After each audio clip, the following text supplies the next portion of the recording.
Seguimos haciendo un recuento del acontecer noticioso, tanto nacional como internacional, y de inmediato vamos a iniciar profundizando un poco sobre lo que ha sido el globo aerostático chino sobre Estados Unidos y el espacio global. Vamos a ver, Rada, ¿qué es lo que está pasando ahí? ¿Qué ustedes entienden que se está dando de fondo? Yo pienso que es parte de los choques geopolíticos entre Estados Unidos y China. China amenaza en convertirse en la primera economía mundial. Es la segunda, va rumbo, podría convertirse en la primera, y además se está convirtiendo no solo en una potencia económica, sino también militar. Sí. Entonces, los estrategas norteamericanos dicen que ese es su principal adversario estratégico, no es Rusia.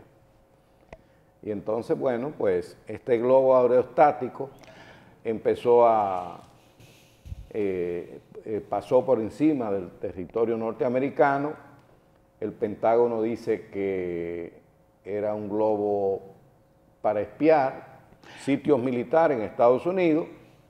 Los chinos han argumentado de que es un globo civil para investigación meteorológica y que se desvió de su rumbo y finalmente Estados Unidos lo derribó ayer.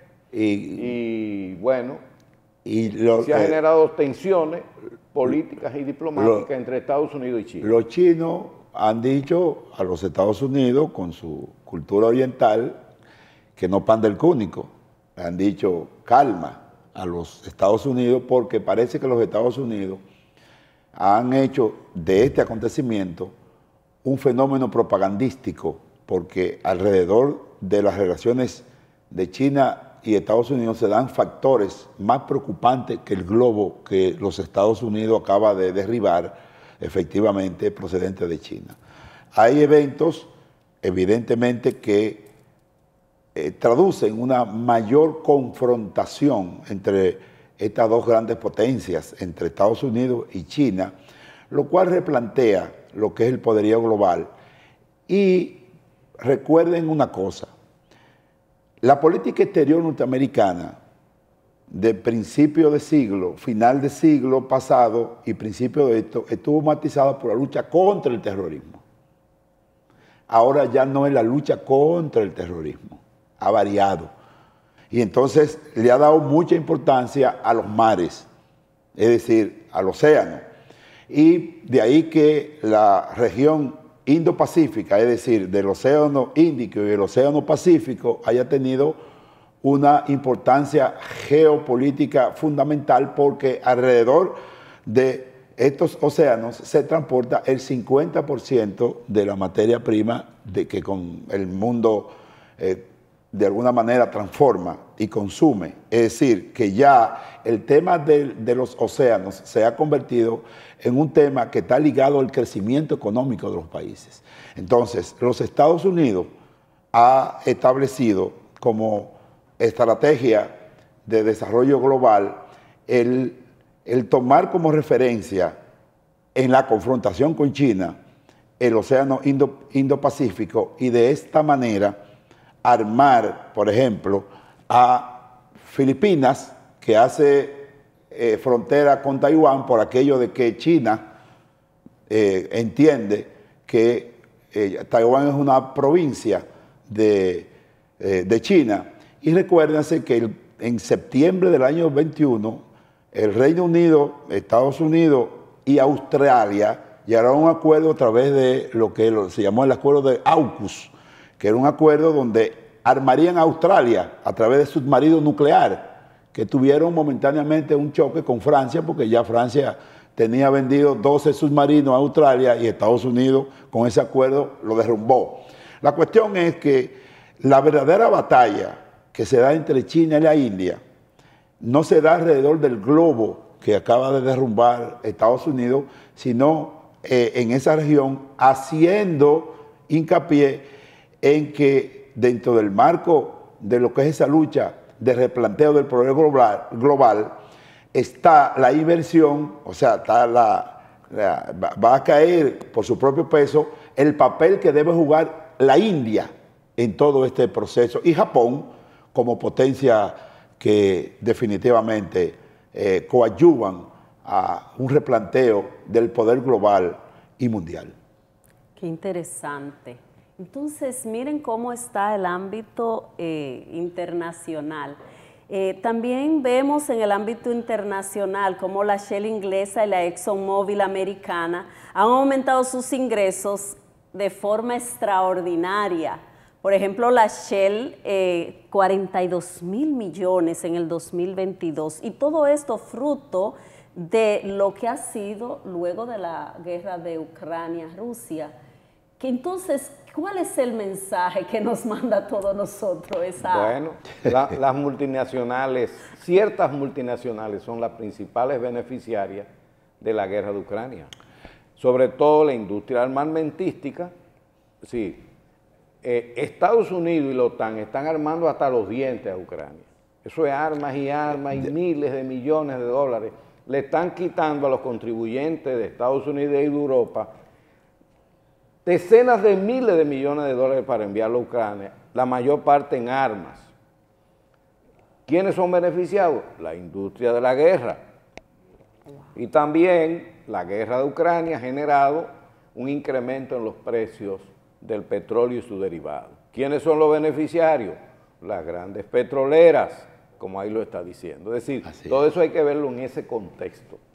Así es. Muy bien. Y seguimos también con los cierres de empresas y en Haití, Luis. ¿Qué es lo que está pasando en Haití? Bueno, lo de Haití es lo de nunca acabar.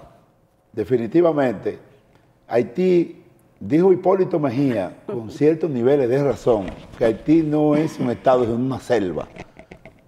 Refiriéndose al desorden, a la violencia, porque ahí no hay ningún tipo de estructura institucional que gobierne. Lo que gobiernan ahí, el territorio, no es el Estado haitiano, porque no existe, sino las bandas.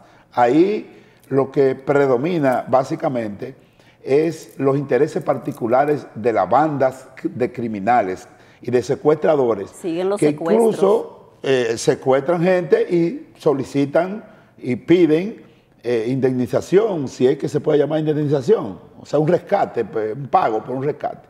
Es decir, lo de Haití es lo de nunca acabar. Por eso es que la República Dominicana, siempre que hay un foro internacional, el tema principal que lleva a esos foros es el tema de Haití, porque definitivamente nosotros estamos articulados a Haití, porque somos una misma isla y lo que pasa en Haití es el país más afectado por la crisis haitiana. Y estamos hablando del país más pobre del hemisferio occidental. El 60% de los haitianos está pasando hambre crónica. Es decir, una situación, allá no hay agua.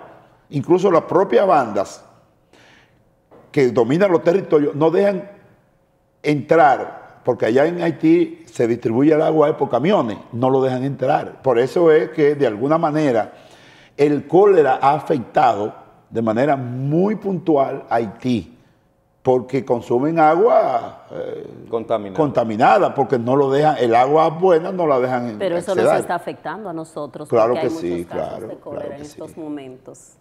Entonces, miren cómo está nuestro acontecer, ¿verdad? Porque son nuestros vecinos y somos nosotros los más afectados. Vamos a ver también cómo nosotros estamos siendo vistos a nivel internacional. En el informe de Transparencia Internacional sobre la percepción de la corrupción, la media es de 43. Sin embargo, República Dominicana está en un 32. Hay que ver el periodo que se midió.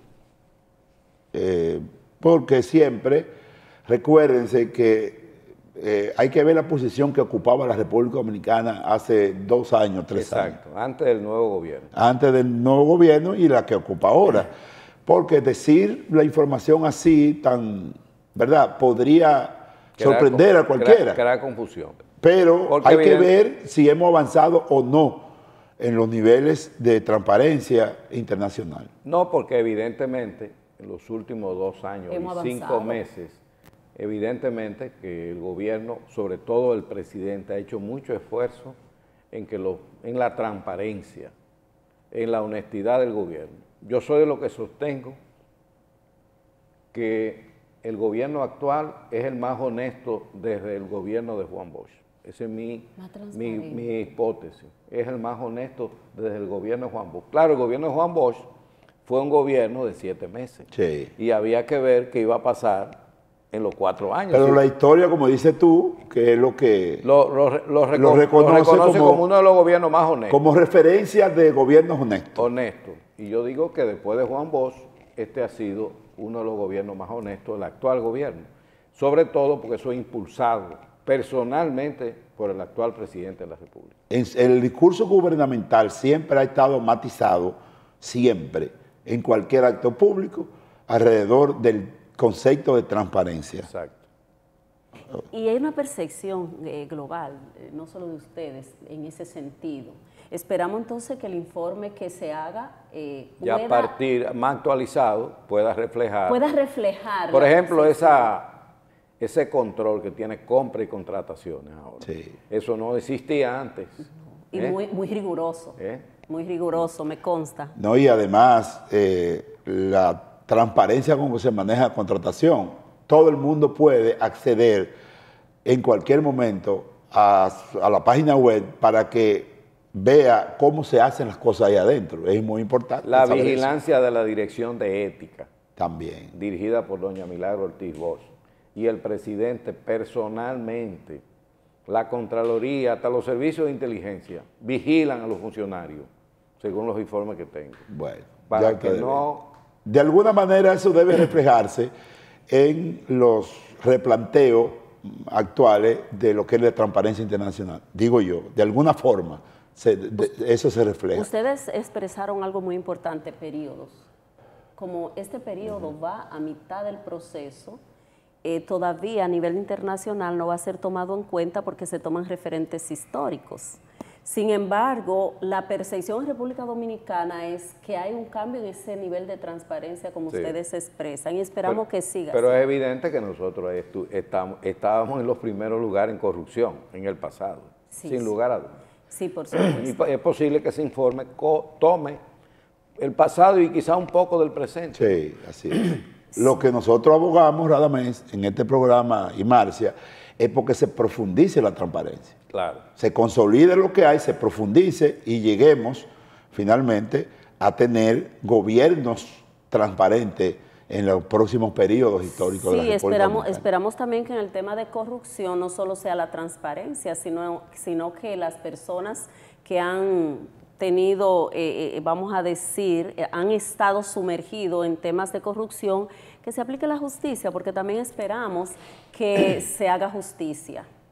Señores, el ámbito noticioso muy interesante. Vamos a ir a una pausa y de inmediato vamos con el tema psicológico, que en el día de hoy vamos a estar hablando de desarrollo personal. Usted no puede moverse de ahí porque el desarrollo personal es algo que inicia cuando usted nace, pero que termina cuando usted parte. Es un tema constante en nuestra vida, así es que después de la pausa seguimos aquí.